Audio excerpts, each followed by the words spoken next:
Acupuncture क्षेत्रातील मानाचा सन्मान डॉक्टर विजय पानगव्हाणे यांना महाॲक्युपंक्चर रत्न 2026 पुरस्कार. सिन्नर तालुक्यातील चोंडी येथील गंधर्व नगर परिषदेतील दत्ताश्रम पेन रिलीफ वेलनेस सेंटरचे संचालक डॉक्टर विजय पानगव्हाणे यांना आयुष इंटरनॅशनल मेडिकल असोसिएशन तर्फे प्रदान करण्यात येणारा प्रतिष्ठेचा महाॲक्युपंक्चर रत्न 2026 पुरस्कार प्रदान करण्यात आला आहे. छत्रपती संभाजीनगर येथे झालेल्या राज्यस्तरीय सोहळ्यात मान्यवरांच्या हस्ते त्यांचा गौरव करण्यात आला.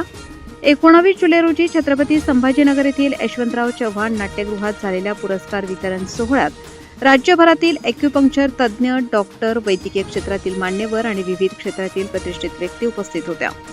ॲक्युपंक्चर क्षेत्रातील उल्लेखनीय योगदान, रुग्णसेवेप्रती असलेली निष्ठा आणि पर्यायी उपचार पद्धतींच्या प्रसारासाठी केलेल्या कार्याची दखल घेत डॉक्टर पानगव्हाणे यांची या पुरस्कारासाठी निवड करण्यात आली आहे. डॉक्टर विजय पानगव्हाणे गेल्या अनेक वर्षांपासून ॲक्युपंक्चर, आयुर्वेद आणि नैसर्गिक उपचार पद्धतींच्या माध्यमातून रुग्णसेवा करत आहेत. सिन्नर येथील कुंदेवाडी फाटा पोद्दार शाळेजवळील गंधर्वनगर परिसरात सुरू असलेले Dattashram pain relief wellness centre हे आज अनेक रुग्णांसाठी विश्वासाचे केंद्र बनले आहे. येथे आधुनिक ॲक्युपंक्चर उपचारांसह आयुर्वेदिक व नैसर्गिक उपचारांचा समन्वय साधून विविध आजारांवर उपचार केले जातात. या केंद्रात मोफत नाडी परीक्षणाची सुविधा उपलब्ध असून सायटिका, कंबरदुखी, मणक्यांचे विकार, सांधेदुखी, नसांवरील ताण, सांध्याचे विविध आजार तसेच दीर्घकालीन वेदनांवर उपचार केले जात आहेत. याशिवाय 144 प्रकारच्या आयुर्वेदिक थेरपी रुग्णांना उपलब्ध करून दिल्या जात असल्याने नाशिक जिल्ह्यासह राज्यातील विविध भागातून रुग्ण उपचारासाठी येथे येत असल्याचे सांगितले जाते.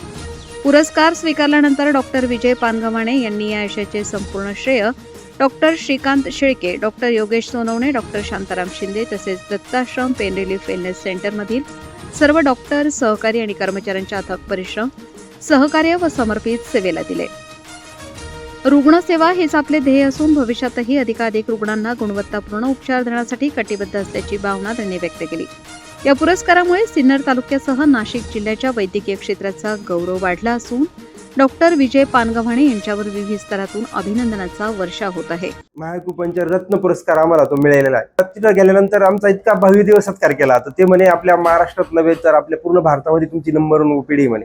500 डॉक्टर होते, त्यांनी सगळं टाळ्यांचा गडगडाट केला आणि आमचा एकदम भव्य दिव्य असा सत्कार केला त्यांनी आणि ट्रॉफी देऊन आम्हाला सन्मानित केलं. कोणत्या आजारांमध्ये ॲक्युपंक्चरचे चांगले परिणाम दिसून येतात काय सांगा? पॅरालिसिस मध्ये छान रिझल्ट मिळतात. त्याच्यानंतर कंबरदुखी, मानदुखी, सर्वायकल याच्यामध्ये चांगले रिझल्ट मिळतात. गुडघेदुखी असो, कोणाला मायग्रेनचा त्रास असेल, कोणाची टाच दुखत असेल तर ते पण चांगल्या प्रकारे कव्हर होतं आणि सगळ्यात महत्त्वाचं कुठले साईड इफेक्ट नाही. आता आमचे सहकारी श्रीकांत शेळके, डॉक्टर पानगव्हाणे, शिंदे सर, आमची शांताराम शिंदे, पूर्ण आमची टीम आहे. त्यानंतर आमचे कामगार स्टाफ आहे त्याच्यामध्ये, तर त्यांचं पण मोठं योगदान आहे. आम्ही सर्व टीम या कार्यक्षेत्रामध्ये आहोत आणि सगळे छान काम करतात. त्याच्यामुळे पेशंटला पण रिलीफ मिळतो. प्रत्येक पेशंटची बारकाईने तपासणी केली जाते. जो व्यायाम सांगितलेला असतो का नित्यनेमाने व्यायाम करणं पण गरजेचं असतं. 100% असा कुठलाही डॉक्टर नाही का पॅरालिसिस कव्हर करेल. त्याच्यात पेशंटचा पण सहभाग असतो 50%. तर त्यांनी तो व्यायाम पण करणं गरजेचं असतं. व्यायामावर भर दिली पाहिजे पॅरालिसिसच्या पेशंटनी. डॉक्टरांनी सांगितलेले पथ्य वगैरे, औषधं, मेडिसिन ते वेळेवर खाणं गरजेचं असतं. असं सगळं कॉम्बिनेशन होऊन मग पॅरालिसिसच्या पेशंटला चांगल्यापैकी बरं वाटतं. रुग्णांनी या ठिकाणी येण्यासाठी आपला पत्ता काय सांगा? पेन रिलीफ दत्ताश्रम कुंदेवाडी फाटा, AG पब्लिक स्कूल शेजारी. नमस्कार, मी डॉक्टर श्रीकांत अशोक शेळके. इथं दत्ताश्रम पेन रिलीफ सेंटर जे आहे इथून खूप लांबून पेशंट येतात. पूर्ण महाराष्ट्रातून सर्व जिल्ह्यातून पेशंट येत असतात आणि खूप छान रिझल्ट मिळतात त्यांना. त्या सर्वांचं कौतुक म्हणून आज आमच्या सेंटरला, दत्ताश्रम पेन रिलीफ सेंटरला महारत्न ॲक्युपंक्चरचा पुरस्कार मिळाला.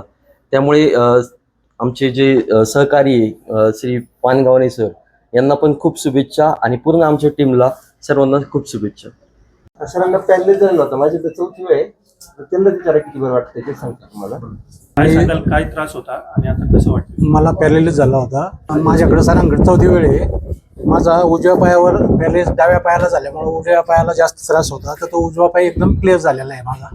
तो गुडघा खूप दुखत होता. ट्रीटमेंट घेतल्यानंतर क्लिअर झालेला आहे आणि डाव्या पायाला आता मुवमेंट चालू झालेली आहे व्यवस्थित. मला जवळजवळ 70-75% व्यवस्थित कमी झाले. कंबर दुखत होतं ते पण कमी झाले. दत्ताश्रमचे रिझल्ट एकदम चांगले वाटलेले आहेत. 100% इथं कव्हर होण्याची शक्यता राहतेच आणि फक्त मुवमेंट व्यवस्थित आणि औषध पाणी व्यवस्थित घेतलं पाहिजे. पथ्य महत्वाचे आहेत, व्यायाम महत्वाचा आहे, कामात बदल करणं महत्वाचं आहे. विजय पानगव्हाणे सर मला प्रत्येक वेळेस येताना व्यवस्थित मार्गदर्शन करतात, पथ्याचं सांगतात, व्यायाम करायला सांगतात आणि व्यवस्थित मार्गदर्शन करतात. तुम्ही कुठले सर? सर मी प्रॉपर इथले सिन्नरचे. सिन्नरच्या. तर माझ्याकडे किती वेळ सर तुमची येण्याची? तुमच्याकडे इथे माझं पहिलं वेळ आहे, पण याच्या अगोदर मी तुमच्या चोंडी मेंढी तेव्हा आले होते. मी दुसरे पेशंट घेऊन आलेलो होतो. ते आम्हाला patient पण काय त्रास होता? दुसऱ्यांनी सांगितलं होतं, पण जे पेशंट तुमच्याकडे आणले त्यांना एकदम व्यवस्थित वाटलं होतं. त्यांना काय त्रास होता? त्यांना मानेचा, मणक्याचा आणि पाठीचा त्रास होता. त्यांना साधारण किती टक्के बरं वाटलं आणि किती दिवस झाले ट्रीटमेंट घेऊन? आता साधारण त्या व्यक्तीला 6 महिने झाले. तुमच्याकडे 3 ट्रिपांमध्ये एकदम व्यवस्थित वाटलं चांगलं त्यांना. बरं वाटलं त्यांना खूप- 3 ट्रीपमध्ये. खूप आता आपण बरं तुम्हाला वाटलं. एक प्रथम थेरपी दिली, तुमचं आता कंबर आणि डाव पाय दुखतोय, हो. तर किती बरं वाटलं तरी अजून आपल्या थेरपी मला जागेवर 70% फरक पडला सर. जागेवर 70% बरं वाटतं. आपण काय माझी जी मेन पायाची जी शिर दुखत होती, बरंचसं 70% Injection- फरक पडलाय. मला चालण्याला त्रास होत होता सर. मला ते ट्रीटमेंट घेतल्यानंतर बरंचसं बरं. 70% वाढला असं बोललात तुम्ही ना? ठीक, धन्यवाद.